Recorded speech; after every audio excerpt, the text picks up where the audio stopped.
سعودی عرب کے دارالحکومت الریاض میں سینئر صحافی مرکزی چیئرمین پاک یونائیٹڈ میڈیا فورم عابد شمون چاند کے اعزاز میں الوداعی تقریب کا انعقاد کیا گیا، جس میں فورم کے عہدیداران اور کمیونٹی نے شرکت کی۔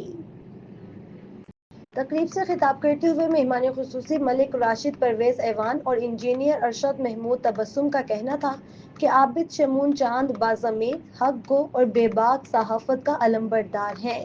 سعودی عرب میں تقریباً 3 دہائیوں کے قیام کے دوران کسی ستائش یا صلے کی تمنا کیے بغیر وطن عزیز اور صحافت کی خدمت کی، جس کو ہمیشہ سنہری حروف میں لکھا جائے گا۔